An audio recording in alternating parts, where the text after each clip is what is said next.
欢迎来到每日更新的丰盛奥文哈。今天我们继续来为你捕捉恋人的讯号哦。那今天的题目是：谁将要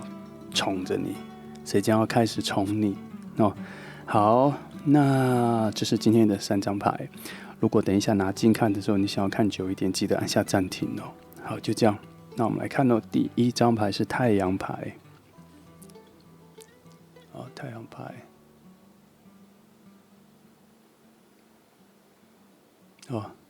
第2张牌是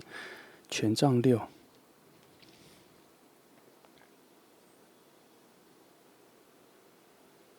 好，第3张牌是权杖4者。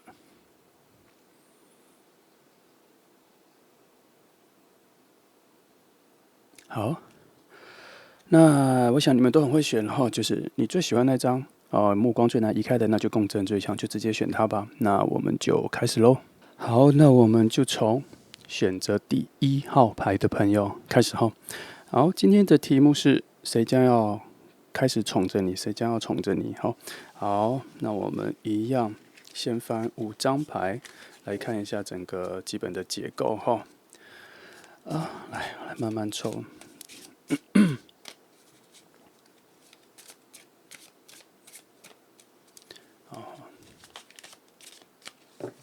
来，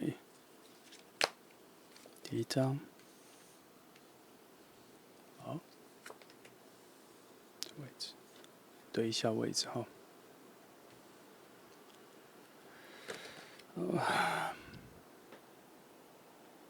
好，第3、第4、第5。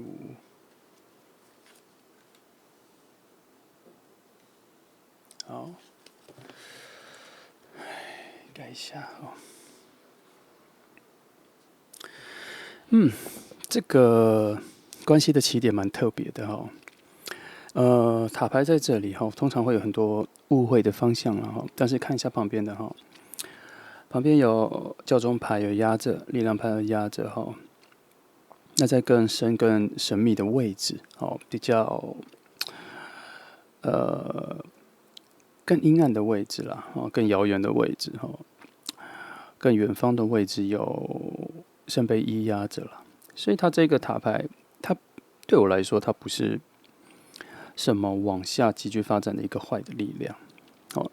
它甚至让我觉得，它反而是一种黑暗、暗物质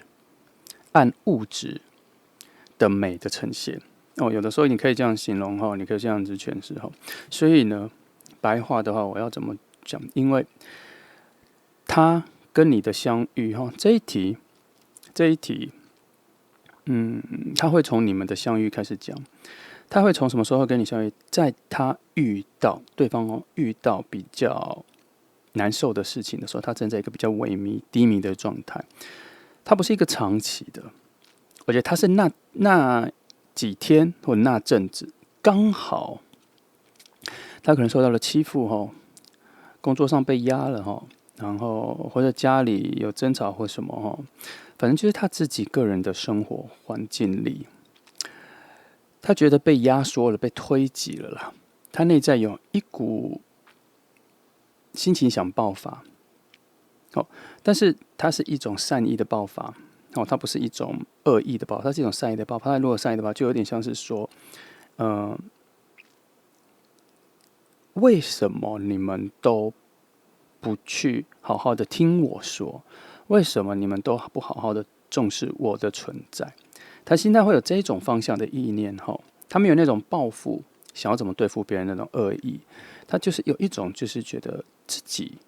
有委屈，然后自己需要被听到、看到、触摸到、拥抱住。但是那因为这一种暗物质的能量起来，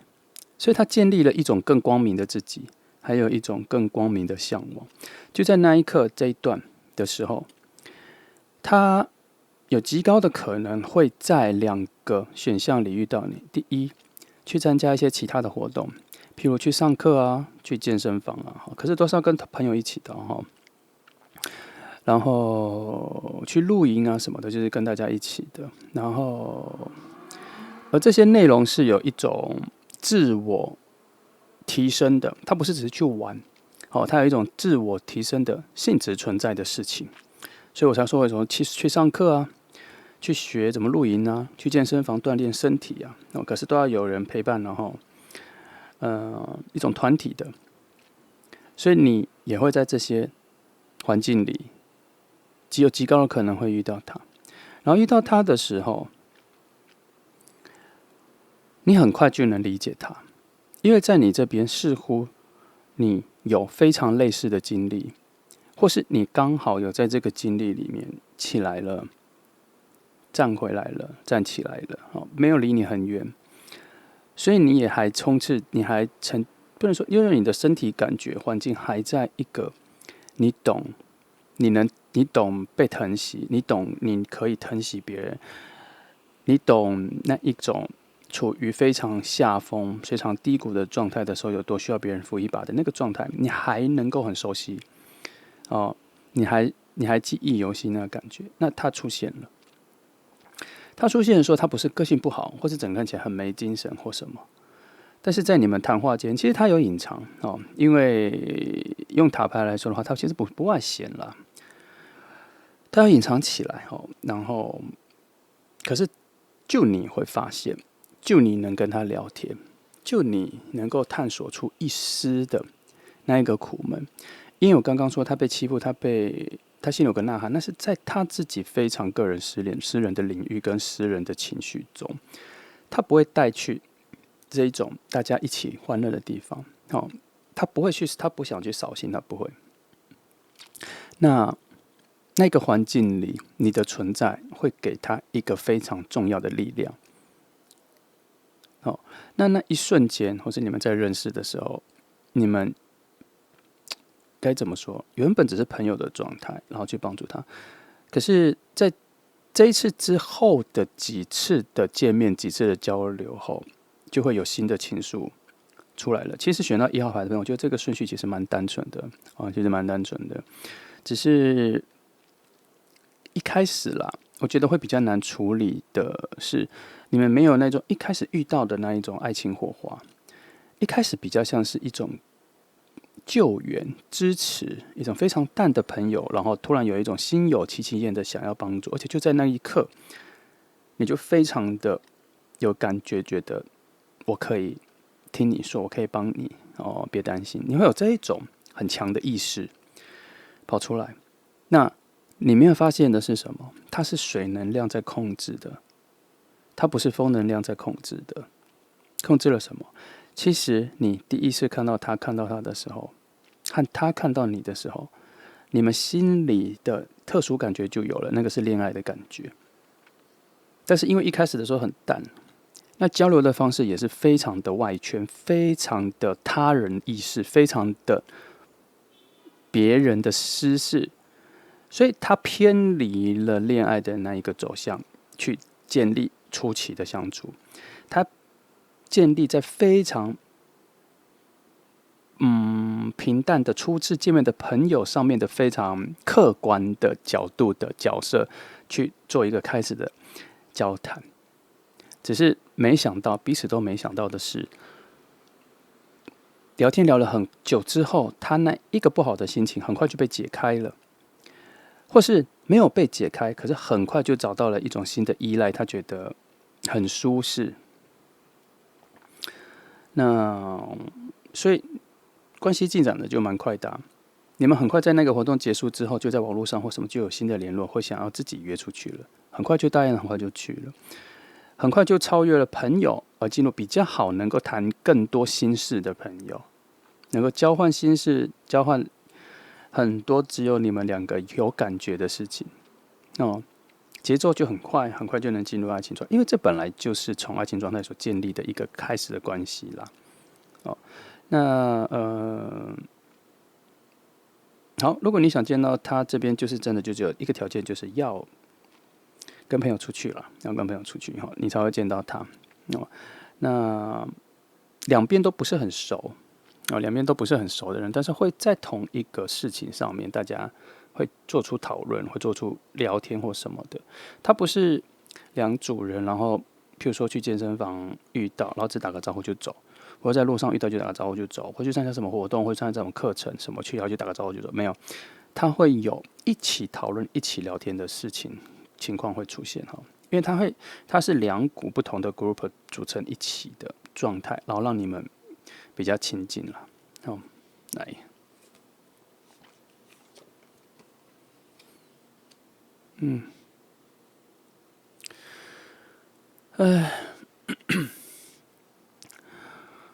他这边有一个讯号是哈，其实你看到他，我刚刚是不是说还有一种记忆犹新才刚脱困，然后才知道怎么去帮助他这一个点嘛？其实我必须提醒你哈，你在帮助他或者跟他聊天的时候，你也会不小心挖到自己的一些旧的痛处，然后你会发现你还没有完全离开，还有一些东西被捆绑住，但是你基于想要去帮助他，想要去跟他聊，很接近他那个心底，所以你忍耐了，但这是好事，这是好事了，因为这算是。我觉得在我现在的直觉上，我觉得这算是一个友善的交换。好，你的忍耐能换到他的脱出、他的超脱、他的复原，这是一个友善的交换。好，那我觉得这个交换的好处是能增进你们两个亲近的速度啦。哦，如果你当下没有瞬间忍耐了自己要面对旧的事情或感到自己的事情的时候，你就没有办法这样全然的帮他了。你会沉浸在自己的事情，然后排斥感会出来，会想回避。但还好，当下你不会有，因为牌面说你封锁住了，忍耐住了，你更多的是更强大的力量去帮助，毕竟力量牌在这了哦。那宝剑2也不会就2而已，那个你能量过不了，力量牌比较高哦，所以这边有很感谢你在这里。在整个心底上是忍耐的，但是我必须说，这个忍耐是你的无意识的状态就忍耐下来了，你没有做出选择，你的直觉反应就知道没事，跟自己说，而且跟着他说没事，偷偷是这个概念哦，所以他整个水能量往恋爱的方向这样走去的就很顺了，那就这样慢慢的走，然后往那里走去，很滑顺的就走去。划过了你跟他心底的一些不愉快，个人的、私人的，是这样子。好，那我们再往下看哈。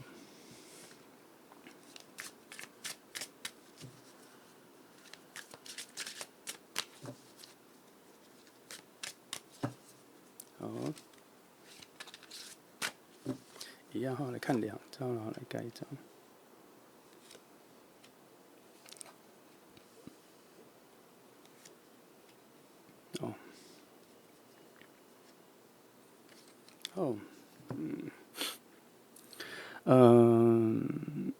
其实啊，你们两个的状态也不一定是说是你去他来见到你，然后你帮助他。其实，在一个很深的你的内心啦，你多多少少知道你帮他也是在帮自己啦。这个调和，这个里外的调和的能量很强。你跟他说的话，很多也都是在跟自己说。你们这个共感、这个共识，同处一个处境的感觉很强烈，所以才会当下遇到的时候连接很强。那虽然这样讲有点偏离那个主题啦，可是我要讲的是说，你们这个要从你的人在你们一开始遇到的时候是这样子的结构在一起的时候，他的心态上是知道说，这是我可以珍惜的人。因为在这么初期的时候，就能够打动这么心底的事情，所以以他的反应、他的反动上，他就会觉得这是我可以珍惜的人，很难得遇到的人。因为我刚刚前面说，他前面有一些低谷、被欺负啊，或家人什么很多问题，这个他其实有一点点长期处在很多事情都是自己一个人面对。事实上，所以遇到你的时候，他心里开始有一个，因为终于有一个好像可以无选择、无条件的跟他分享所有情绪、情感上面的事情，这个人能接住，这人能理解，这人有经验过，他不是猜测，他不是推论，哦。所以你们的相遇啊，是在一个非常精致的调和中在一起的，非常精致的调和中在一起的，哦，没有一些强迫，没有一些需要很大的外力去调和起来，没有，就是一个非常非常怎么讲，用非常就是说虽然使用的能量不多，可是它里面的成分层次感非常精致，就有点像是去吃一些食物，看起来没有很多，可是里面它做了非常的料理，烹煮了非常多遍，里面的食材什么混的非常多，除非是有非常敏感的舌头才能够吃到那个层次。我要指的是说，你们的调和能量里面的精致度大概就这样，非常高级，所以这代表什么？这代表你们的相遇的那个契合度，是一种很天然的、很自然的就协调起来。这也在你们在相遇的时候，很快的就进入了那个缓和舒缓的一个节奏里、一个气氛里，好，才会让他这么后来你跟他都一样了，这么快就能够有所依赖对对方的情感，不能说一定要需要了，但是总有一种就想靠近，想更多的靠近就是了。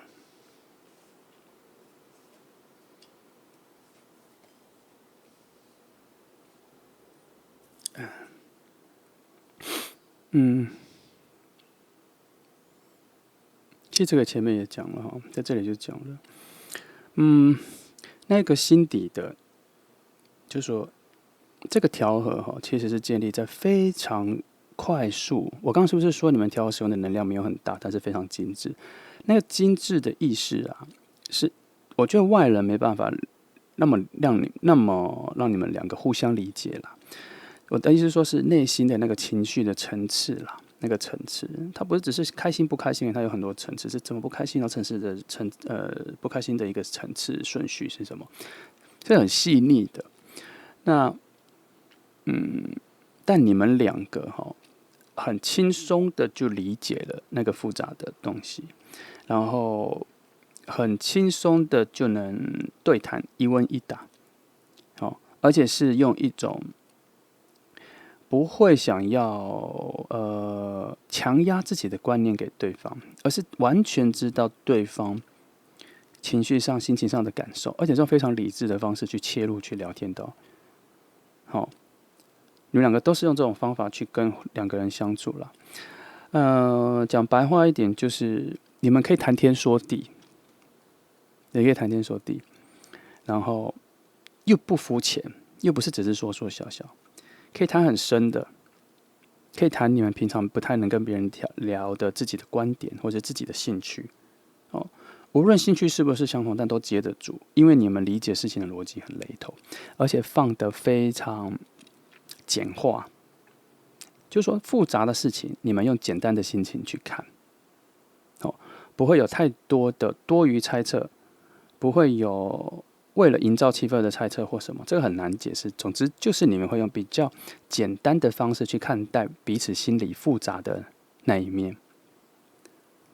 这样可以化解很多多余的思考、多余的情绪了。但只有你们两个彼此在一起的时候，才会达到这个结果、这个效果。来，再往下看。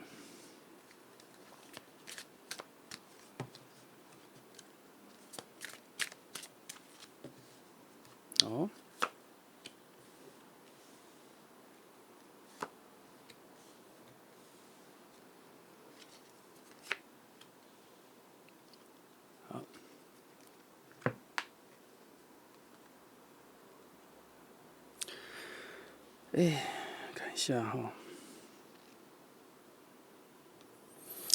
今天这组我只能说宝剑牌出的真多。他一直在强调一件事情是，你们两个其实心思极为细腻，却不感情用事。细腻到喜欢看清楚，加上喜欢看清楚，就是说在看清楚、在理解的过程中，能感受到这份浪漫啦。这是你们的有点像是脑内高潮的概念，就是这让你们感到愉悦哦，所以负能量很多，而且确实不乱的，它都在一些有秩序的位置出现哦。而且他这一份理解啊，就是说他刚开始你遇到的时候，他那个心情比较低谷，需要被理解，需要被看穿，需要被精致的排列组合一次才能找到方法的那一个期待，你一下就知道了，你一下就能破解了。而且不是用一种居高临下的态度，一种我经历过啊，来告诉你就好，不是这种，你是用一种非常仁慈的、怜悯心非常高的方式，感受到对方要经历一次你经历过的事情，但你是保持理智的方式去跟他聊，然后你就能够破解。他在瞬间情感面也都消除了，他就直接从理智上去揭示说：我之前实在是太过于沉浸于感情上面来去处理事情，所以原本那一个想要奔放怒吼的心情，他当下就会觉得说，其实不用，没有那么大，很多事情条列组合好之后就可以。也因为你们两个很快这样子达到共识之后，对于这种心心相印啊，互相珍惜，觉得对方很珍贵的这个讯号，就在心底就浮现出来了。所以在你们两个聊天当下，自己的私事好快就很容易就抛诸脑后了。突然就有一种往未来方向感，想要两个人对彼此的好奇心，跟两个人往后发展关系的这个企图心、野心，怎么讲？动力就有了动力就有了。所以我才说你们两个可能那个见面结束之后，后面就自己再约啊，然后很快就答应了，很快就会见面。牌子也这样讲啊，那个行动力、那个方向感很明确。来，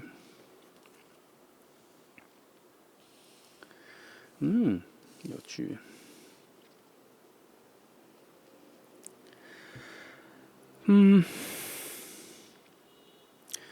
那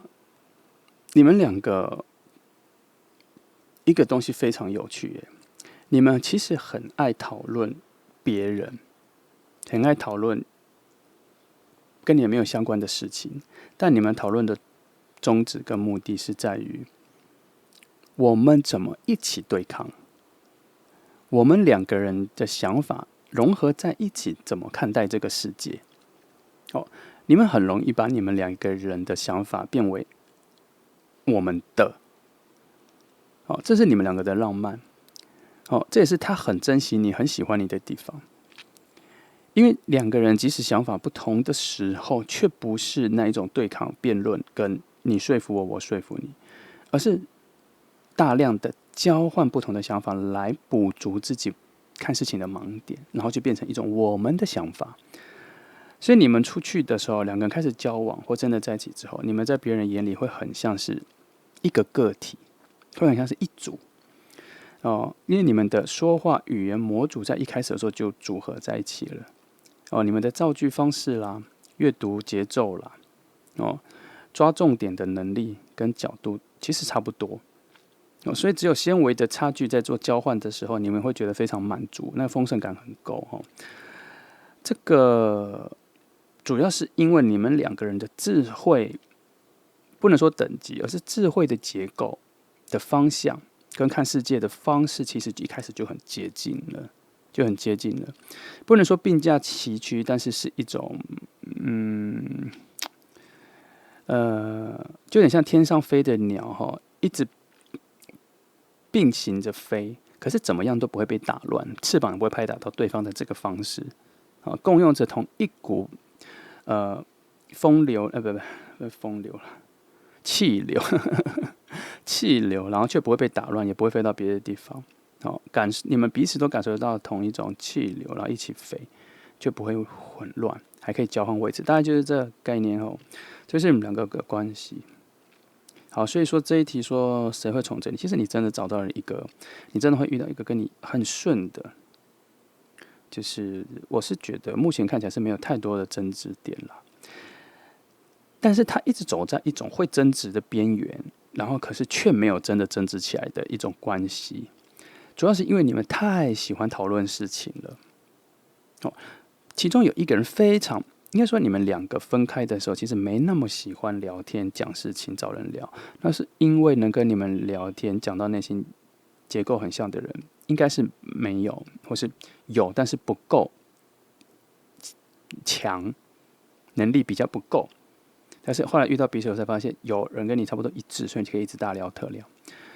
所以其实你们会处在这一种脑内高潮，我刚说的就是脑内高潮，那个情绪非常快感，情绪非常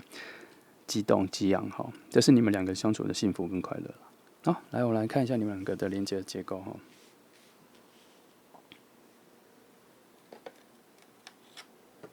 好。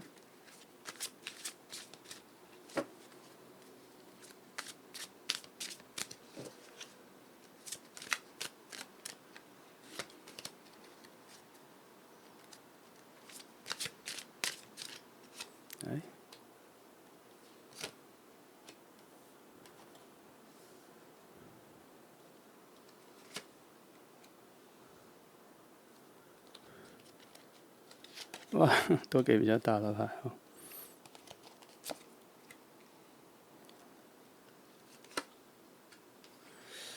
这边我再给2张牌先压着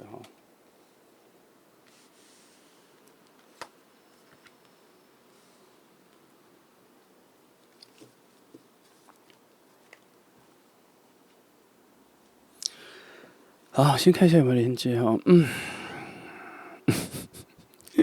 我们刚前面讲了这么多你们的连接状态，我问了你们两个为何要相遇，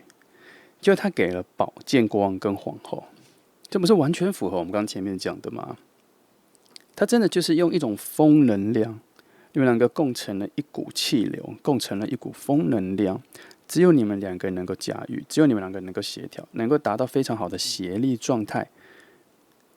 所以让你们相遇，不然你们还能跟谁相遇？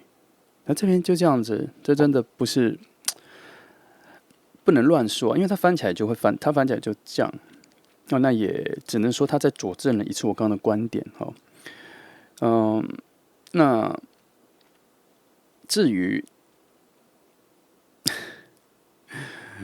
我在问说，那你们应该是彼此的谁？那这边说，其实他这边讲的非常简单，就是你们就是要生活在一起的伴啦，要生活在一起的伴。虽然有各自自己的生活方式，各自自己生活的主见，但终究是可以融合在一起的。它没有强迫性融合在一起，它就是你们终究能够走到自己的生活方式，不是相处方式是生活方式。你会找到你们的时间点、时间轴、时程、时间表。即使生活虽然不同，但你们会找到哪一个交集穿梭的生活方式。这方式就生活方式这个东西，还比你们风能量去思考自己心底很绵密、很有层次的情绪，这个东西再简单很多。所以你们很快就能找到两个人相处的生活方式。要不要住在一起？不住在一起也可以。想见面的时候再见面，约出去去哪里都可以。你们都觉得这些都可以，因为你们中间心理的连接很扎实那至于可能会发生纷争，或是有没有什么缺点是我们没看到的，可以提醒的。我在想，它只有一个东西啦，就是你们彼此要小心，因为聊得太多了，会越挖越深。深到什么？会有一些东西是你已经忘记、不想面对的东西，也拿出来聊。这就只是一个小小的建议。因为你之前的功课、跟你的努力、跟你的身心灵，已经把某些黑暗面丢掉了。可是你们这一组见面的时候，一开始是用塔牌建立的，它是一种暗物质的反弹的黑暗物质的美学去创造出来的这一个结构，所以它代表说你们心底其实还是有一个最深的不想被挖掘的灰色地带或黑暗地带。其实是那一个东西在牵引你们来，就像我刚刚说的，你为什么遇到他的时候，你就会心心想，你就知道怎么去破解他现在的情绪，因为你们一开始的连接是从比较暗物质的能量去连出来的，所以他最后终究会要面对内在那一个东西。可是这边做一个提醒是，不需要去面对那些东西，就封存在那里就好了，没有关系，因为你们已经过关了。好吗？不用全然的都讲出来，不用全然都拿出来讨论哦。这里有这个提醒，来，好，这里也没有什么太多的东西讲哈。这里呼应了我刚刚说心底的那一个东西，会慢慢浮现出来，可是要把它锁住，要让它保留在你自己身上就好了。但是它终究会慢慢浮现出来了，要小心哦。会浮现出来，变成你们要讨论的东西，但是记得可以回避。它跟你坦然不诚实没有关系。你应该相信的是，本来你就要保有自己一块不能分享的部分，这样就好了。好，那至于你们相遇之后得到了什么样的蜕变，得到了什么样子的改变，这个内容不是重点，而是他这里在讲的是，你们相遇之后会有彼此送给彼此的新的自己作为一份礼物。那这个新的自己不是你刻意包装出来的，彼此不是刻意包装出来的，而是在你们的相处之后被打磨了，出一个更好的自己，然后不自觉的慢慢的分享给对方，这是你们两个彼此收到的一个礼物。好，这只有你们两个相处的时候，才能慢慢把更好的自己打磨出来。哦，这是你们两个之前个人的时候没办法挖掘的，没办法发现的自己的进阶版的自己啦。好，但是这个进阶版的自己，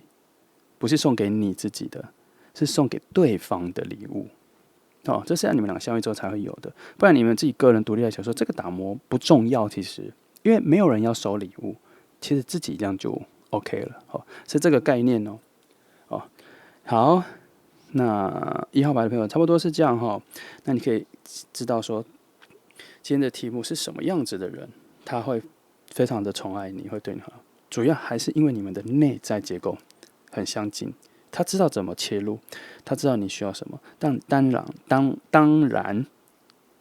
你也会这样对他，所以不只是他宠爱你，而且是你也会非常珍惜他，好吗？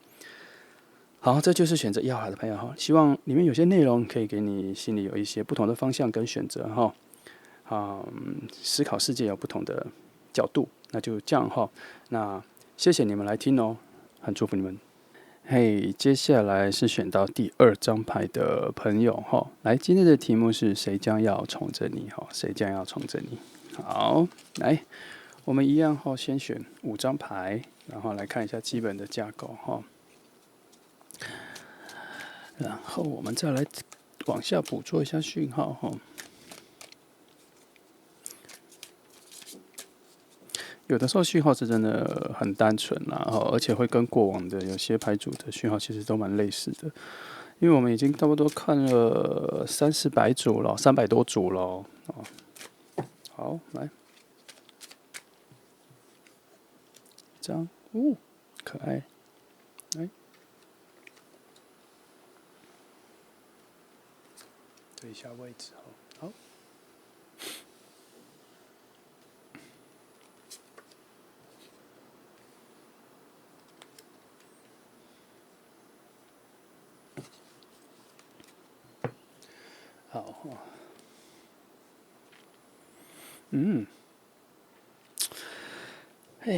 我觉得常常真的会常常发生这件事情，就是这个题目里的3组牌，有的时候2组或3组的走向都差不多，因为好像似乎它或是我在这一刻解读的时候抓到的捕捉能量都类似。它也许会时间点会不同，但是会类似。所以今天2号牌跟1号牌有类似，所以有的时候我会建议你听完的时候可以再听看看1号牌，看它会有类似点啦。也许会有更多的帮助，会有更多的想象空间。那这组牌一开始就跟1号牌有点类似，它是从一种比较低谷的方式转换出新的能量。这个转换出新的能量之后，这个好能量，你们彼此的好能量对齐。但不是说你也是低谷了哈。我这边看到的是比较像是，等一下我来确定一下这个低能量从哪里来。Five Cups。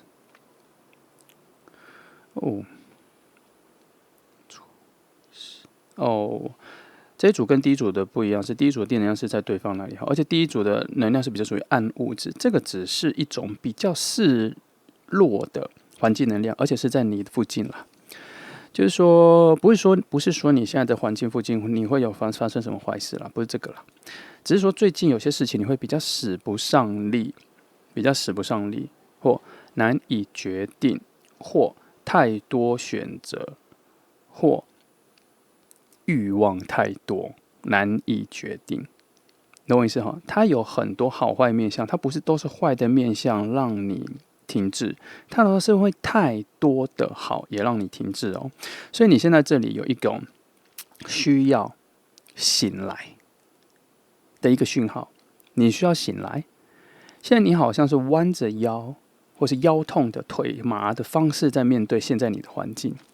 很多事情真的会有点使不上力。你现在的处境，那别担心，这个能量跟一样，就是水能量，它就是在吸引一个远方的水能量在靠近。哦，你知道它这个很像什么？它这个很像你在路面上哈，你现在的环境就是一个小小的、没有很深的小凹槽，也不算是小坑洞，就小凹槽。然后有一杯水打翻了，那水都全部往你这小凹槽流过去了。你现在就是在小凹槽，而对方的能量就是那个打翻的水，差不多是这样子的状态，这样你比较能够理解能量的流动哈。那所以你现在这个低能量，其实就像是那个小凹槽或是一个碗要把它的能量接住所必要经过的一个能量变化。所以辛苦的是你啦，要忍受一下现在这个状态，但是它是在迎接这个好能量要进来啊，所以我们就不得不劝自己接受一下吧。哦，那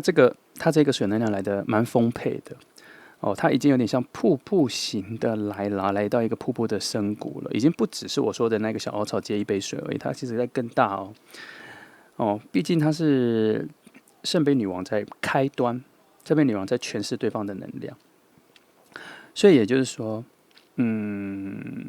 我还不知道他怎么出现在你面前的啦。他是个陌生人，他是个新的人，他是新个朋友，新的角色，我还不知道他怎么出现在你面前，但是我知道他会在出现的瞬间的时候，对你就非常有感觉，可能有追求，可能有表达，可能会特别对你好，反正就是这个好能量，它必须要释放在你身上就对了。那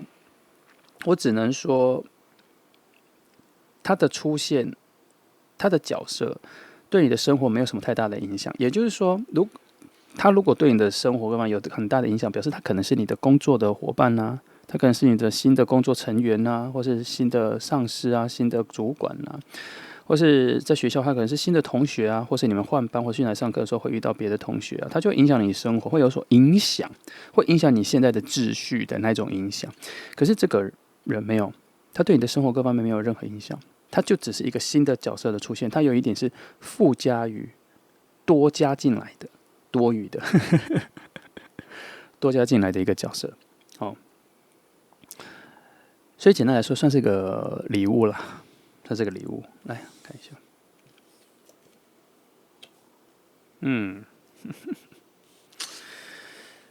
这边有一个讯号了哈，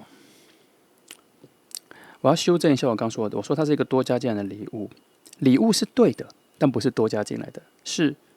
你的业绩得到的。哪种业绩？你之前的辛苦努力、好事、善良、帮助别人，各种的好能量换来的。所以我大概知道说为什么你现在会有一个比较低谷了，因为你需要有一个空间去接住这个东西。好，你需要一个空间去接住，也就是说你可能很多，我是不知道你承受了什么，可是我大概知道你面对了蛮多事情，都在一个孤立无援的状态，自己决定、自己面对，然后消耗了自己很多的能量。但你觉得没关系，你在自己承受某些只有自己知道的心情上的事情，然后觉得我用一种比较概念式的说法，就是让我死吧，让我一个人死了就好了，不要影响到别人。我说的是概念哦，也因为你有这种概念，所以你的心声重新再来，获得这个大礼物的能量和这个福气啦。用比较这种方式来讲，就是这个福气很大了。就是总算这个收获来了，没办法，因为它这里是钱币8啊，哦，他在讲的是一个你没办法控制的空间的能量的诠释是什么？就是你获得了你长期在等待的一个收获，你获得了，或是在你看不到的人生里、看不到的世界里，你的礼物、你的收获、你期盼的那一件小心愿，正在慢慢的运送过来，慢慢的运送过来。那以今天的概念来讲，就是这个人、这个礼物、这个人符合你想要这个礼物了。所以他这一题今天他有一个新教的内容，就是你心里所期待的那个人来了，有这个其实也有这个讯号在这里今天这一题它转换成这样子所以自然呢，这个人会从你来，因为他们比较符合你所期待的那一种恋爱状态好，来我们继续看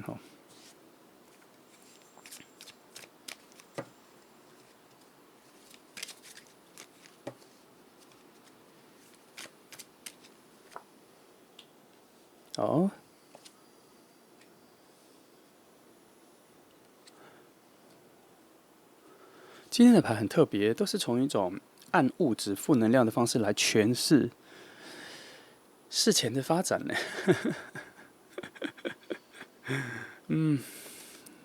来，我再多压一下别的位置，我觉得可以先压一下。好，等一下我们再来看。这个其实它有非常多的讯号位置它不是只有一个，这里可以出现非常多。然后我只是看看我所需要，因为有的时候牌子没有翻，我就已经讲出来了，所以我就没有再去压一个新的牌子，或者是去翻它。那有的时候我觉得那里是空的，或者我觉得我需要再加强，我就去看，去那边再多翻一个牌子来，那今天这题死亡牌在这里，死神牌这边出现我跟你讲，它完全又再呼应了一次这个啦，它又呼应了一次权杖10啦，而且它中间讲的是什么？它讲的是一种核定过的结果它不是一个自然而然的结果，就是说这个人的出现不是一个自然而然的结果，它是一个审核过的，宇宙能量有审核过的，有确定过的，就是有点审查过，为你的人生审查过，这个人是否能交给你，是否这份礼物你能拿到，或是属于你，它是一个审查过的他这2张牌翻了。他用很强的牌去确定这件事。他除了确定这个人要来跟你遇见，他还确定一件事是：这个人来了，是否对你的人生有翻新的篇章的意义？结果这里说有而且是非常重要的翻新。那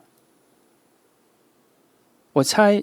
如果生活上面没有太大影响，因为他这里垫底的生活情况不会有太大的改变，我觉得他可能只讲是初期你遇到的时候，可是他其实慢慢的，这边有在讲，慢慢的会让你的生活有一个很明确的，有点像是家里老旧新装潢的感觉啦，升级升级，感受上是完全升级的，就是了。然后甚至你会在这个人出现之后，重新理解了一个，你对爱情观的想法是变了啦，会变，理解了一定就是因为他这个宝剑皇后在这里出现的时候，他在任何地方出现的时候意义都不一样，他在这里出现的时候是让你理解了，其实改变了你的爱情观，改变了你。其实等一下再翻另外一张，我可以再确定一次。反正这里先告诉你，它已经改变了你的爱情渴望，还有你适合什么样的爱情。你原本以为你适合什么样子的爱情，你已经前面的经验让你知道说你会选择这样子的人什么的，甚至连这个人你都是设定好，有点在期望，我希望遇到这样子的人再来。可是今天这个人真的出现了之后，他是符合你期待，但是他会带来你一个新的爱情模样、新的爱情观。你以后你以为的爱情，原来不是你以为的。原来还有更好的，原来有更多修饰的这个人出现都会带来这个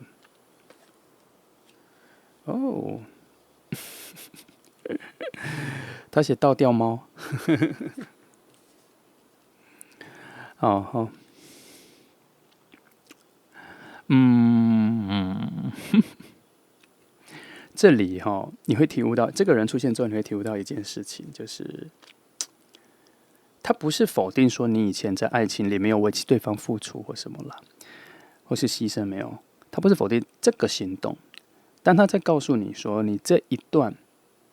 应该会第一次真的理解到没有自己的为对方付出是什么样子。这里说到，因为他前面说这里有很多的一个翻新嘛，翻新一个全新的模样，他并不是说要彻底的改变你了，而是说这个人出现之后，你会有很多新的体悟，进阶的体悟。就像我刚刚说的，你以前的恋爱当然有为对方付出，有为对方改变，但是这一次你才真的体会到这件事情的真谛是什么。原来要这样子牺牲自己，要这样子为对方付出，才是对彼此的快乐好的，而不是只是看起来表面上是为了对方的快乐，其实为了自己的快乐这种单方面的。这一次才会有这种比较更进阶的升华。好，那我觉得目前看起来选择2号牌的朋友，与其说这个人来会宠你因为这个人本来就带着一个很强大的水能量来见识，他一定非常喜欢你。但其实更多的是你内在的一种新的体验会在这一次出现，已经有好几个啦，已经好几个体验刚刚都说了。那么你理解新的爱情，你理解新的爱情的方法跟行动内容是什么样子？来，我们再往下看。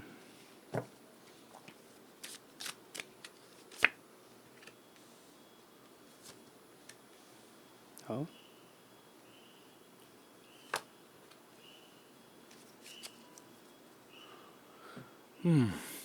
哇哦！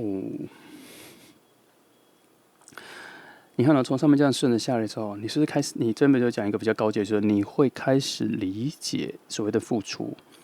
是什么东西，什么叫做为喜欢的人、爱的人付出，你真的才会理解它的真谛，你才会知道怎么去使用它。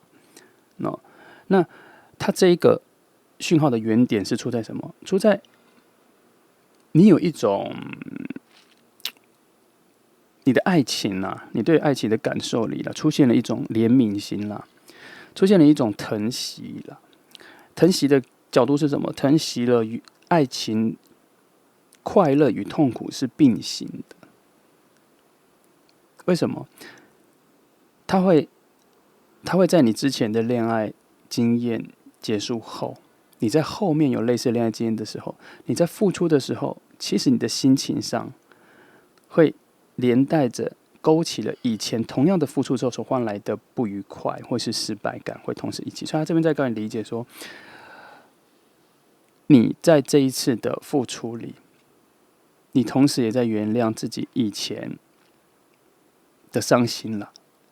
或是释怀以前的伤心，因为你这一次更理解所谓的付出的真谛是什么了。什么样子的付出是属于两个人的快乐的？所以你会开始有点，同时会有点心疼以前的自己不懂的时候，是这样对自己，这样的使用自己去对待别人。好，所以在这一次之后，你对自己的以前的事情的释怀跟体谅、心疼，多了一份仁慈。你接受了以前那些不同的自己，或是比较不知所措的自己。这里你会也是第一次的很细致的体会到以前跟现在的自己在一样的事情、一样的感情里付出的时候的差异，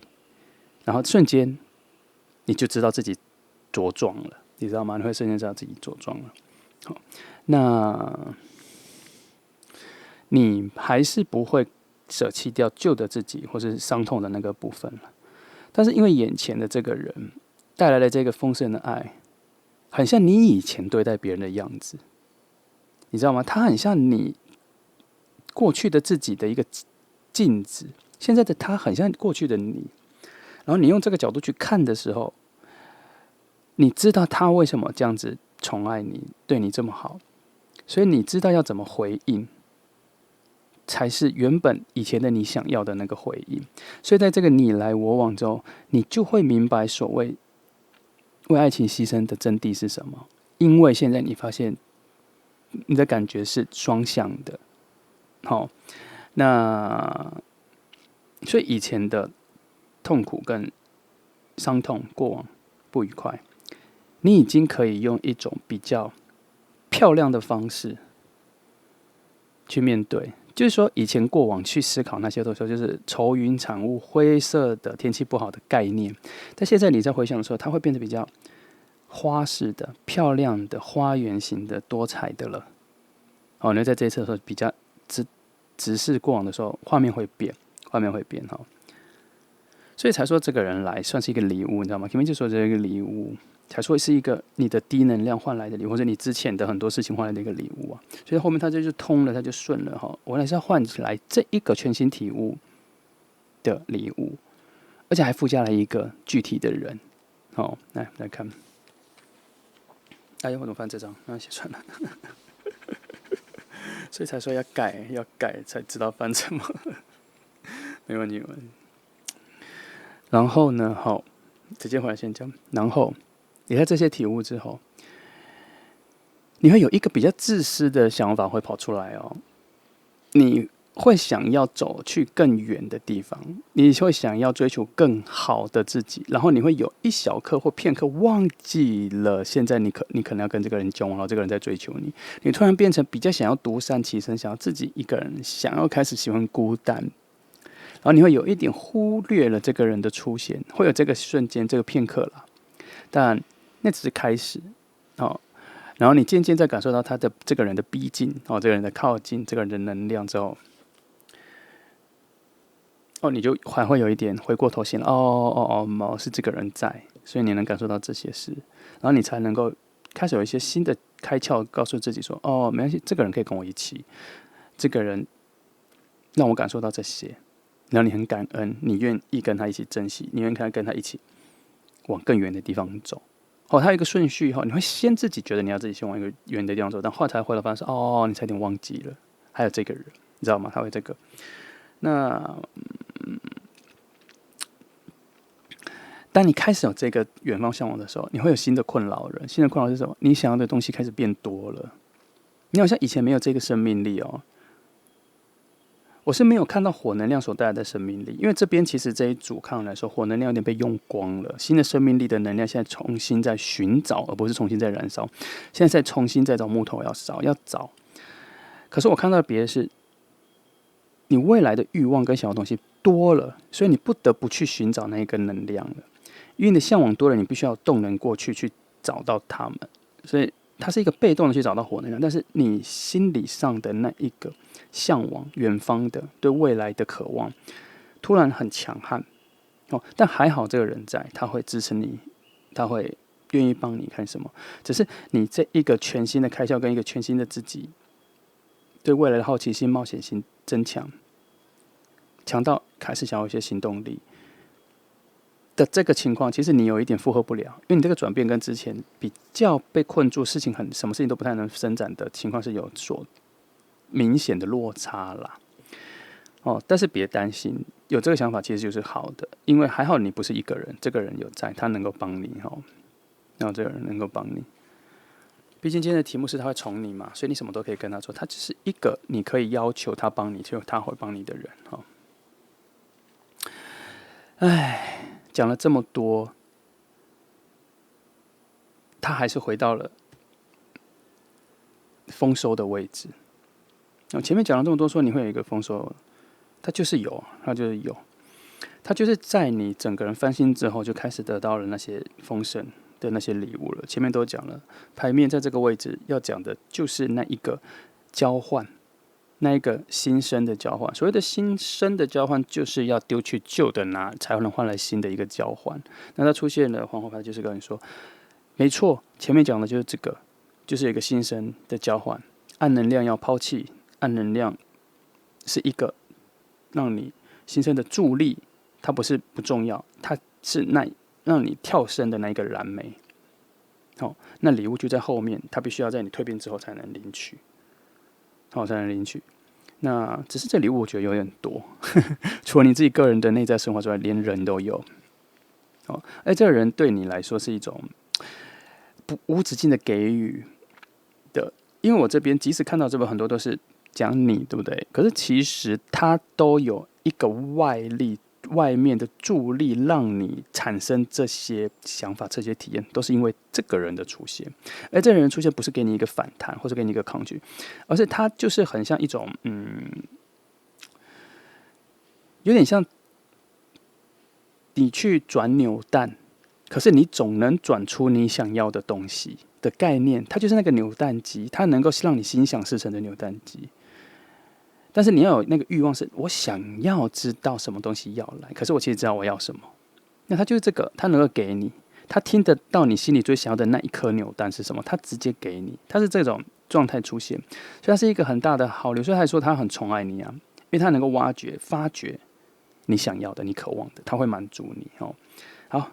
来我们来看一下，那我来看一下你们两个的连结的部分好了哦。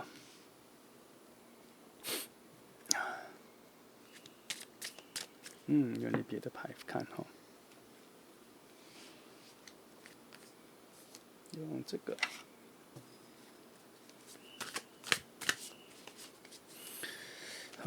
其实我还蛮喜欢2号牌的啦，还蛮喜欢2号牌的，因为我喜欢看到，除了虽然我们在捕捉一个情人的关系上，但我喜欢大家，因为我觉得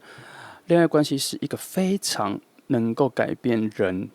的一种经验。很容易改变人的一个经验哦，所以我看到这种属于一种全新体验、重新升华、重新改变，一种加分的、有助力的、有种贵人的讯号的这种，我都觉得很开心哈。因为你你不只显化了一个好人、重要的人，还显化了自己新的自己。来，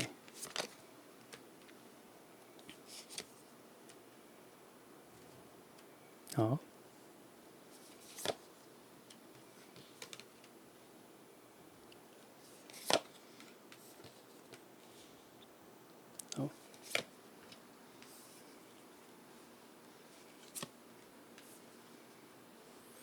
好，来压一张这里。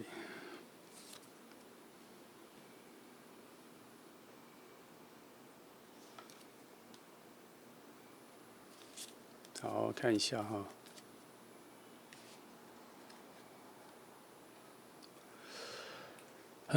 从这里来说的话，我要看的是为何选你们两个相遇哈？为何你们要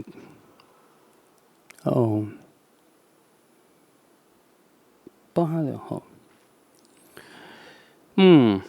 他没有什么，他这里讲到的是这个人，终于讲到他这个人哈。他这个人啊，在他上一段恋情里啊，他觉悟了耶。他在上一段恋情，他醒了，他找到了自己的那一个黄金大道，他找到了自己要走的路。在上一段恋情，他学到了非常精准的自己耶，他看见了非常精准的自己，以至于他看到你的时候，他非常的精准，确定他喜欢你，他想要你耶，他精准的想接近你。所以他内在的那一个无所谓的完全付出，对他来讲是没有伤害的。他比你还先知道这一个牺牲自己分享的真谛耶。所以他这样子出现的时候，他带来给你的这个讯号、跟共感、跟意识，你才会这么快就启发的。因为他的表现、他的做法，对你来讲是新颖的，或是加强了，或是诠释了你以前最渴望的那一个爱情方式，它具体的实现了，所以你很快就领悟到，所以你就很快就体验了一个新的自己。那这里这个死亡牌跟这个死亡牌出现的位置是一样的。我要讲的是，你们是彼此的谁？简单来讲是这个。所以他这里带来是说，你是他的新的生命力的开端，也就是说，他从那个地方居然发现了自己，他其实已经走到自己的康庄大道了。恋爱的，他知道自己是谁，可是他似乎没有找到新的生命力，他只知道是谁，所以他走来了，因为他在找新的生命力，他只是看到了，他知道了，但他还没有那一个新的生命力。可他看到你之后，他有了，他有了，这是他看你的角度，而你看他的角度是被从低谷拉上来的那一个。其实不是他伸手拉你上来哦，而是你在那低我看到他之后，你有动力爬上来，有那个动能瞬间爬上来的。其实这是你们两个的见面的关系。那再来就是相处上未来的话，只能说我们还没谈到你们两个人类不类似嘛？其实你们两个人是不同的人。你们两个人其实有很多东西是不同的哦。其实你们的生命的价值观、方向感，其实一开始是不同的。然后就是你们中间会有一些卡的，你们会有卡的感觉，就是因为你们爱情观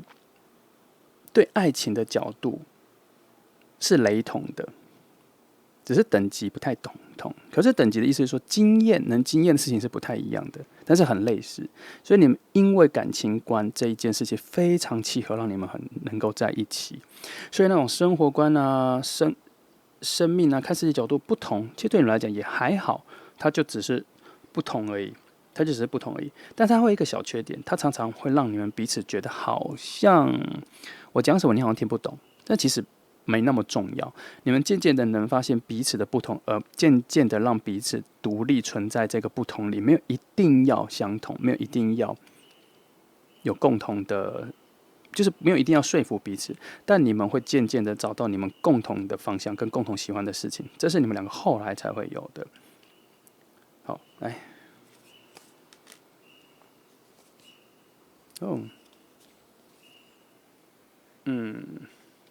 好了。那回到比较生活现实面的状态里来讲说，就是我刚刚说的，你们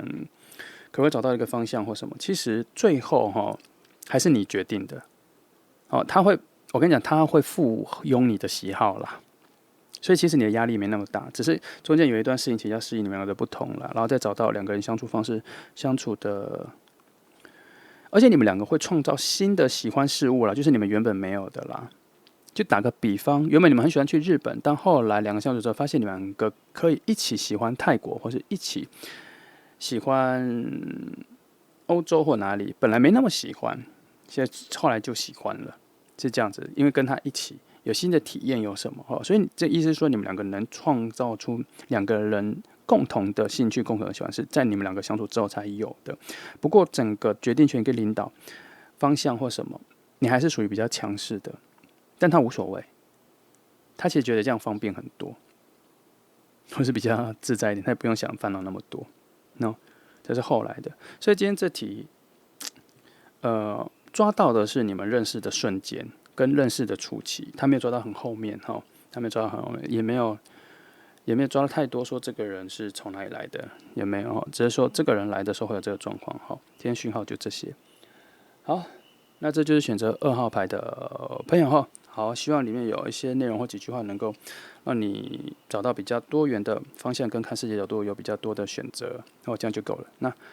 就这样哦，谢谢你们来听哦，祝福你们。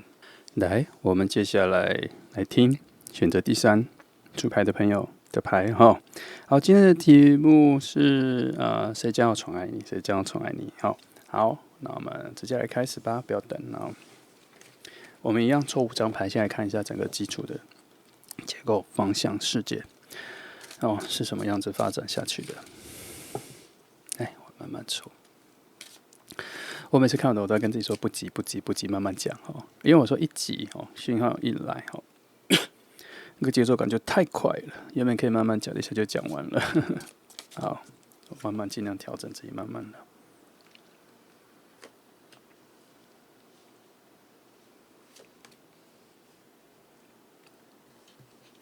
好，给好来，好。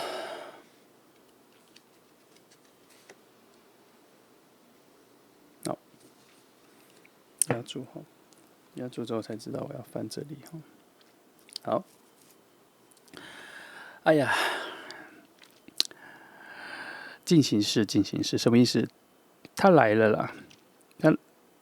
这比较明确，他来了，进入了，他已经从另外一个情感里离开了一阵子之后，进入了你的世界里了，来了，很快就会出现的。我目前看到这块就要出现了，不过有点小小的阻力出现在哪？出现在你这里，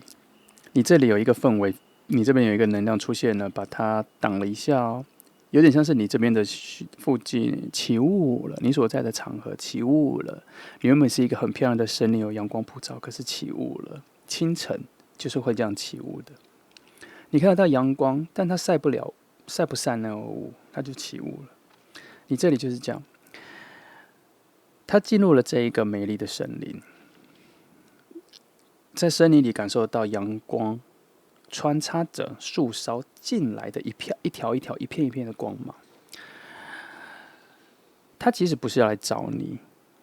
但它被里面所散发的视觉上的美跟内在的美，还有一个神秘的美的感觉所吸引进来。这是我用比较画面式的方式来形容它来到你世界的感觉。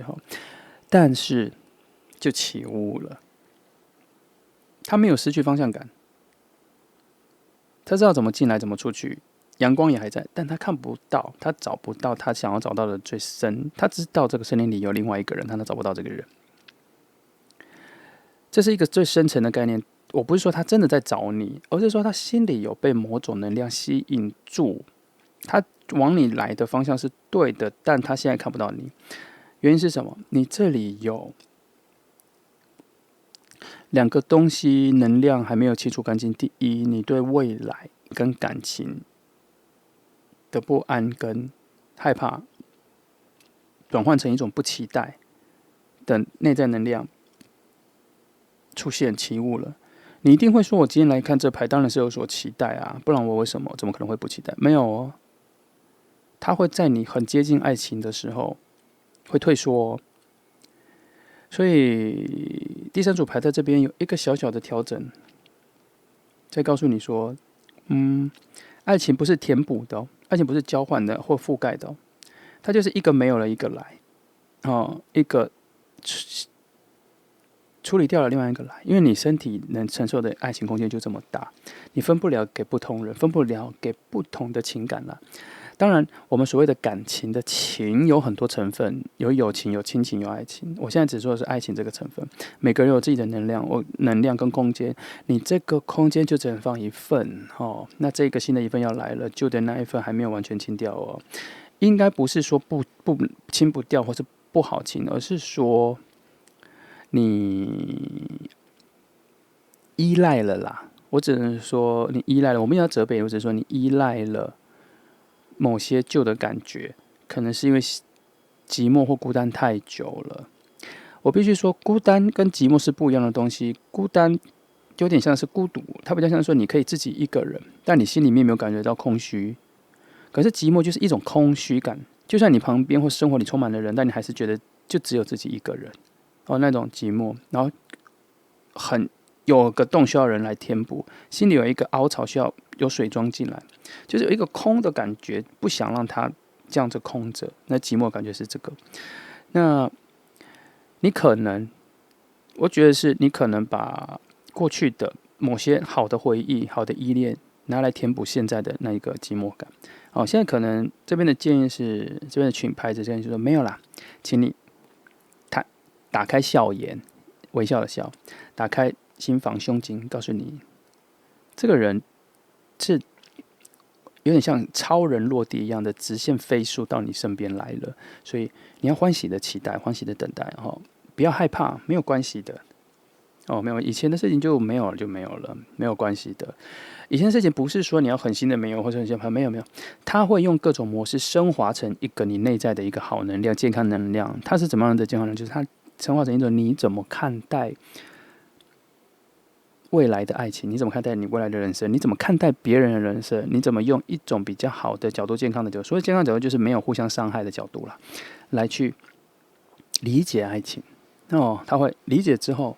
这些健康的心态比较多的时候，你能够体会比较多的美其实这个角度并不是说爱情什么方面有谁的是比较对的，谁的是比较错的。我的意思是说，在不做坏事、做伤害别人事之前的各种爱情，没有所谓的谁这是对的，谁是错的。只有你一定要感觉到自在、舒坦、舒适比较重要。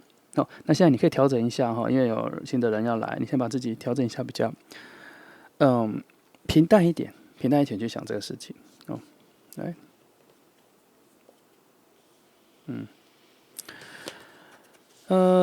我刚想的舒适自在，这个人会带来给你，这个人带来的是一个非常扎实生活安全感的人，而且他会带来很多丰盛的生活新花样。所谓的像生活新花样，就是说，你认识他之后，你可以吃很多新的东西，去很多新的餐厅，去看很多新的拍照景点、网红景点。你没有去过，距离、位置都会扩大。就连交通方式可能都会换，然后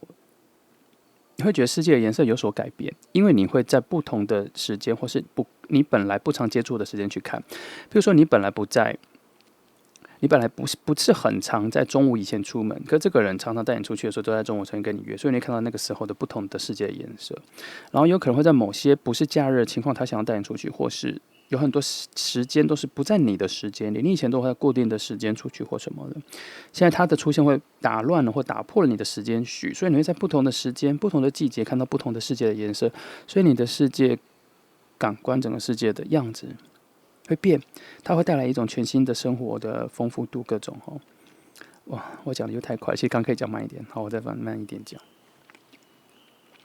因为在你们两个相处的能量的最底下，它是用金币皇后压着，再用金币皇后诠释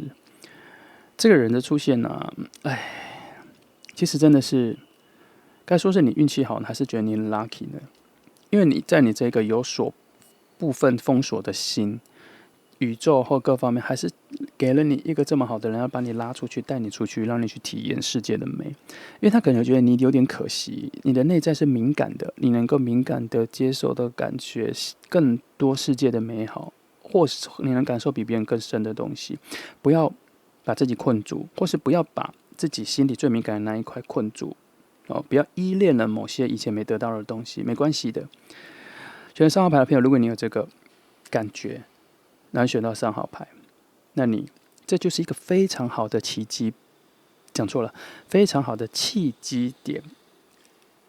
让牌面的讯号提示你你现在是一个很好的起点，去做一些改变，去面对或是去调整。那即使你没有很认真的调整什么，这个人的出现会调整你。那这个人出现的时候，他其实会很单刀直入，会很明确的告诉你他喜欢你，他带你出去为什么，你会很明确感觉到这个人的喜欢啦。力道还蛮强的，因为它毕竟是权杖8的出现，权杖8做一个整个环境的情感的环境的一种美妙的定义，那权杖8，那就表示它的速度很快，节奏很快它不会长，很快就让你知道他喜欢你很快就有所行动，会带你去。他可能会顾及不了你的喜好，但是他会无止境的分享他的好或他的喜欢给你你就跟着就好了。来，我们再看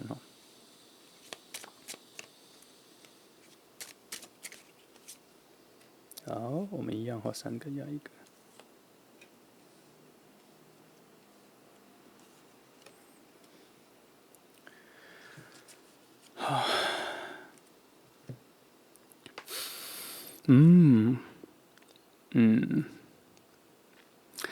坦白说啦，我必须说，你越接近爱情，你越有一个抗拒的感觉会出现但我必须告诉你，你不是这样子的人。为什么我能这么斩钉截铁的告诉你不是这样子的人？因为前面看出来就不是嘛。他只是因为你心里有一些疙瘩，有一些阴暗面，有一些你知道有一种10年怕草绳，一朝被蛇咬，10年怕草绳的概念。有一种些微这个概念，所以你会抗拒，因为它有一种雷同的、类似的、熟悉的挫折感，连带着新的爱情会出现了。那我为什么说你不是？因为我看到你的内在的那个敏感是多向往那一种细腻的温柔，跟快乐的、乐观的、阳光的感觉。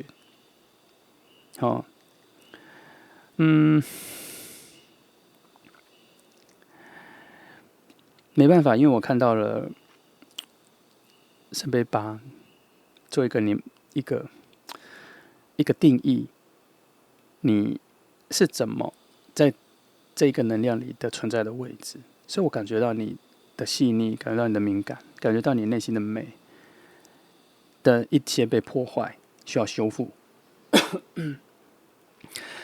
那别担心哈，这个来的这个人啦，来的这个人，他非常理解这件事，他体会到这件事，他知道这件事。你的抗拒对他来讲没有什么效果，因为他比你更慎重看待你的这一个反应，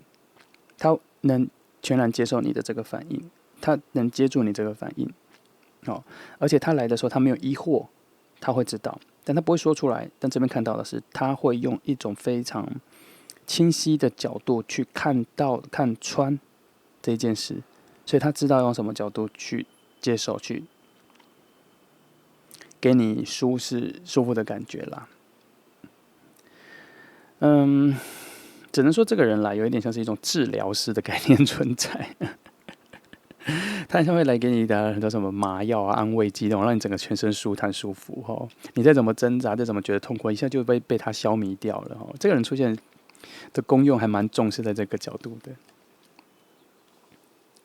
好，到4倍了哈。其实我还是觉得啦，这整副牌放到现在都还是有很多负能量在抗拒，负能量在推我，连到这个位置哈，已经在比较理智的位置，还是用比较抗拒的能量在告诉我，要提醒你哦，要放松一下，放松一下，要放松一下。他就有一点点在告诉你说，先不要管，先管现在，先管这个人来，先不要管以前，先不要感觉以前，都不要管，先管现在，因为这个人好像会带来蛮多瞬间的，能改变你的很多惊喜。哦，这翻下来好几张牌都在告诉我要去提醒你，说你被困住了什么，被封锁了什么。哦，总之。以我个人，我觉得有些东西啊，有些事情不要马上处理，没关系的。你要常常跟自己讲说，没关系的，没关系的，我晚一点再处理，我等一下再处理，没关系的。它虽然很近，我时常告诉你们说，我们先处理比较近的东西，先后顺序。但今天这一题，真的，我大概跟你讲说，没关系的，我们要处理的是这个人要来了，我们先看看他是谁，看看他会做什么，看看他对我们做了什么。我们去体验这一个开始 ，OK， 好，来，我再看。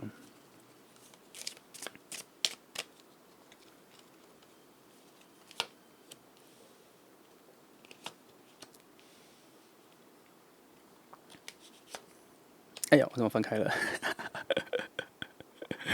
哎，我自己设的小游戏，我自己又破了。没关系。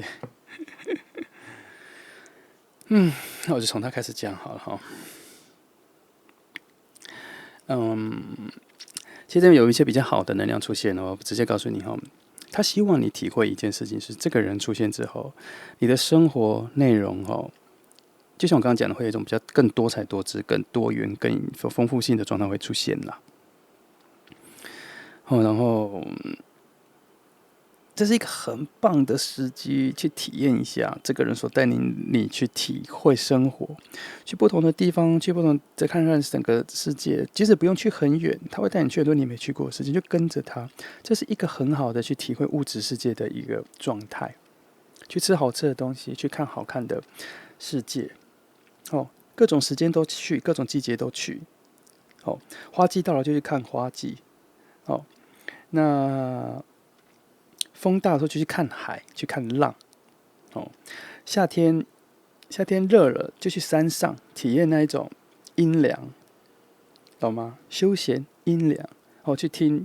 夏天的虫子，各种昆虫的叫声，去看那个绿色怎么变得这么艳，对吧？绿色可以变得这么翠艳呢。去体会冬天冷下来的时候，那种有诗意在空中飘的感觉。他之前在讲说，这种出现的时候会带你体验很多这种东西，就去吧。这边有在讲，我还蛮喜欢这一题的。它虽然有很多负能量或是负意见、负想法在阻碍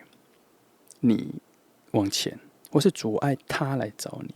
可是这一组牌充满了很多对于美的向往，物质的对于体感的新的体验的一种催促、推挤，他叫你突然推去那里，这样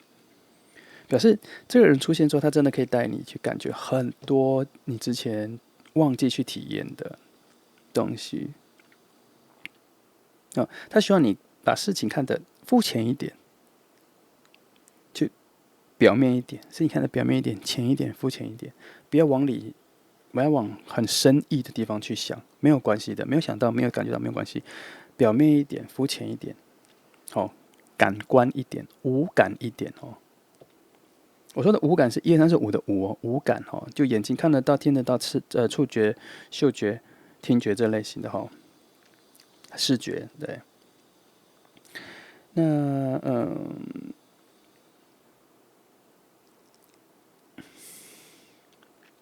你在心灵上会有一种赢的感觉，因为他这里讲说你常常处在一种输的感觉，好像什么都没有得分过，好像怎么都输人一点，少别人一点。可是这个人出现的时候，会让你开始有一些赢的感觉，好像多了一些，比别人多体会了一些，比别人多拿了一些，奢侈了一些。他这一次要让你体会这个，主要是因为这一题就是这个人要宠爱你嘛，他就会给你无止境的给你很多你需要的，而且这个人他真的看得出来你某些心灵上的匮乏跟迟到的美好，他知道，所以他要给你好，我们再往下翻看一下你们两个的连接的部分好了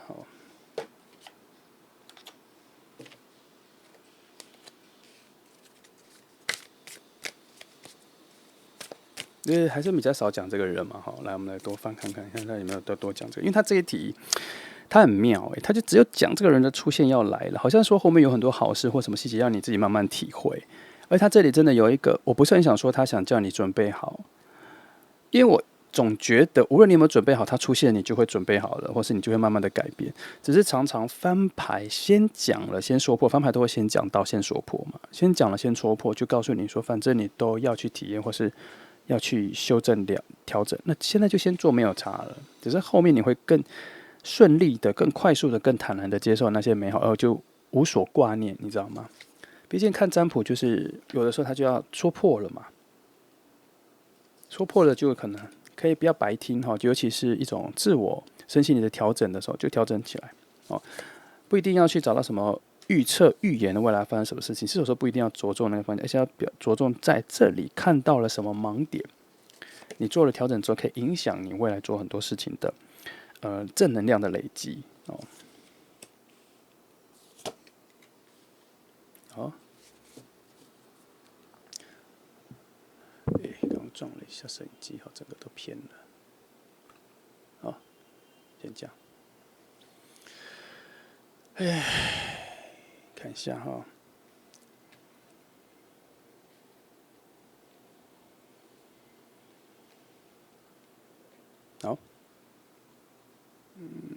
等等，好，怕字不见了，让我推一下。不然这2张放这里。Sorry 呢。好，首先呢，只能说这个人的出现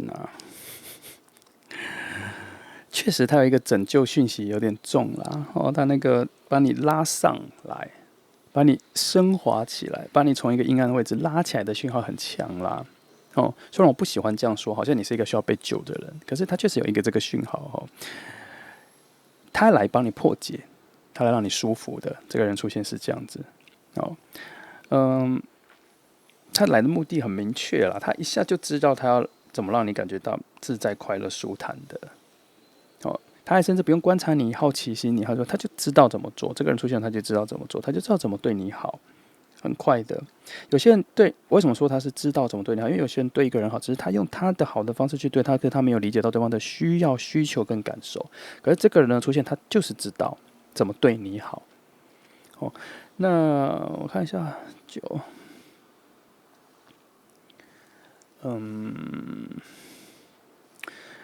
还不错啦，就你们的相遇哈，你将会是他的谁？他会将是你的谁？我觉得他这里又是出现一个希望，就是他蛮像是他好像做了，他有点像海盗，你知道他有点像海盗，他在大海里面飘啊飘啊飘啊，找啊，然后他听到了海鸥的声音，然后他就跟着海鸥走，因为他知道一件事情，海鸥会有栖息的地方，会有停下来的地方。那在汪洋大海里看到海鸥，表示有岛屿，因为他们有停下来的地方，他就要跟着海鸥走。哪里有海鸥的声音跟着走，他就能找到那个岛屿。那个岛屿上面就会找到很多他没有看过的动植物，在海盗时代，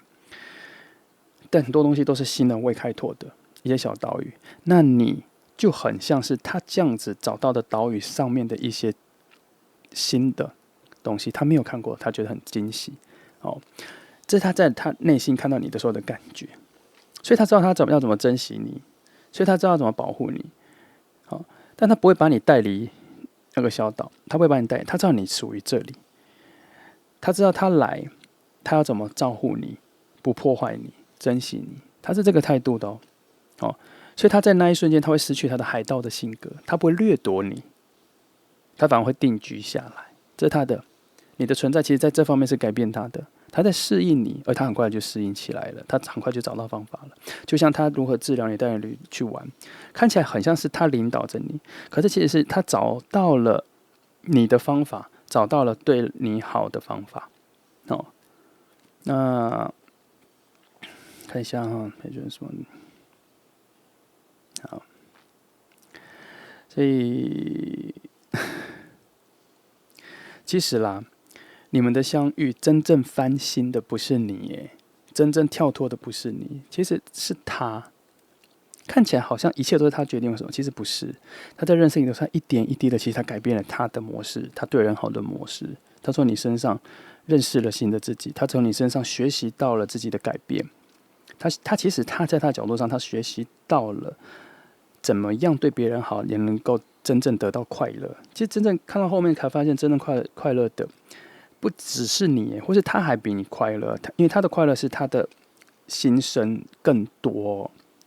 你以为你的改变更多，其实他的更多，因为他那边的正能量有点爆满。他的转换还不是一种死神牌啊，或是权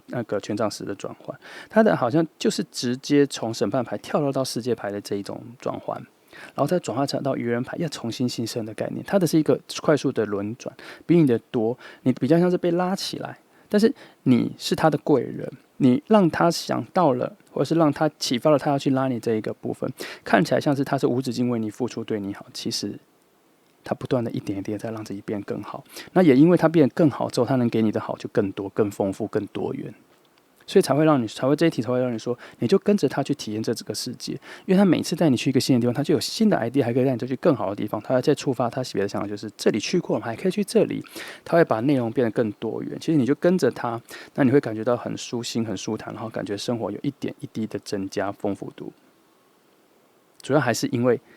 他在领导着他自己，他在领导了他自己的创业，他在领导他自己的联想力，然后他以为他是在照顾你或带着你，其实他最深层的内在跟无意识的方面，其实他是在带着他自己，就很像是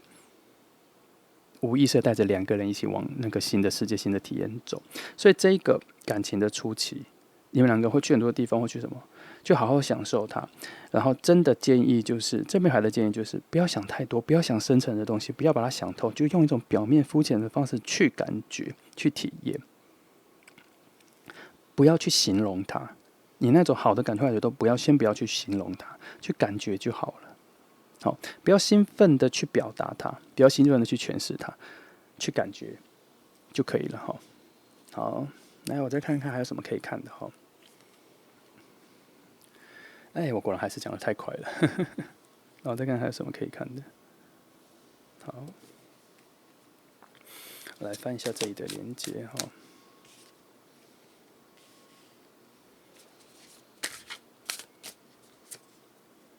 这里，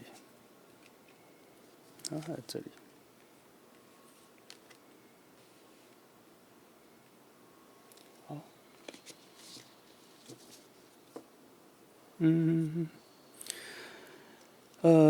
需要一段时间啦，需要一段时间，你就会慢慢的、慢慢的、慢慢的知道生活的感觉是什么。我不是说否定你之前不知道你的生活的感觉，可是它这个新的体验呐、好像会让你重新定义生活的丰富度要达到什么样子的程度，而且它这一个情况出现的时候，会让你对于物质的物有比较细腻的鉴赏力，有比较细腻的观察，有比较会有更多的欲望，想要看到各种小东西，你都想要摸一下，而不是只是看到而已。摸一下、闻一下、感觉一下触觉是什么，就是你会有这种更多的细腻的体会。然后去逛很多东西的时候，你会看到更多小东西，它会有这种生活感会出来哦。吃东西也是，原本只是吃看起来好吃，然后什么什么，然后更多的是你会吃得更慢，更确定自己今天来吃什么，它会有一种更多的体会，然后你会有更多的感受，是区别今天吃跟上次吃类似的食物的差别。那不是只是这样，而是你会体会到，当你理解了这个差异的细致度之后，你会感到非常愉悦。这就是所谓的生活感，慢慢的变细腻，慢慢的变细致，然后你会得到那种快感啦，会有那个快感，而且幸福度也会在这边就慢慢的累积起来了。哦，那你之前比较封闭的那个，我不是说你完全封闭哦，不要误会前面讲，一直都说其实心里有一块没有打开，那一块慢慢就打开来了，可是需要一段时间，它会内化掉，它不是你主动去选择它要打开，它会在我们刚刚前面说你体会这些东西，用比较淡的感觉、比较平凡的感觉、比较简单的感觉去体会之后，它会慢慢内化掉。等你回头再看的时候，你发现那已经没那么严重了，它也没那么拖着你了，好吗？你会有你内在身体、身心灵已经有自我的诠释它，而诠释掉了，而不是你在有意识的主动去诠释那是什么感觉。它甚至会到后来变成你在跟朋友聊天的时候，聊到以前比较封锁起来的不想面对的事情的时候，你会突然有一刻发现说，你怎么会不知道怎么形容了？那是因为你的内化就把它内化掉、模糊掉、内化掉，它没有定义，接近于没有意义了。它不是回忆或者它不重要，而是它在过去了。它在过去，它在一个朦胧的世界里了。哦，只是现在你有些事情你把它抓得太紧了，把它想得太清楚了，所以它还是那么清晰，还是那么的有触感。可是慢慢的，你因为这个人出现，他叫你平淡的体会生活，这些更美的、具体的、摸得到的、吃得到的、看得到的、听得到的、闻得到的空间、时间跟物体这些具体的东西，丰富了你的感受，你就能够对比出原来你心里藏的那个封起来的那个感受，只是其中这么百花齐放的感受中的其中一种而已，它会在你的感受里被摊平了。哦，知道吗？它就不会让你这么 focus 在这个事情上，因为你想要 focus 跟感受的东西太多了，而且都是属于美好的、舒适的、丰盛的，好吗？好，大致总结就这样吼。好，3号牌，我觉得有一点点转移上的困难，但是后来还好。哦，它的讯号比较清晰之后，我就知道整个前面的连贯目的是什么了。总之，如果整个听起来后给你一些对价值观或世界想法有一些比较多元的想法，那就可以了哈。那谢谢你们来听哦，很祝福你们。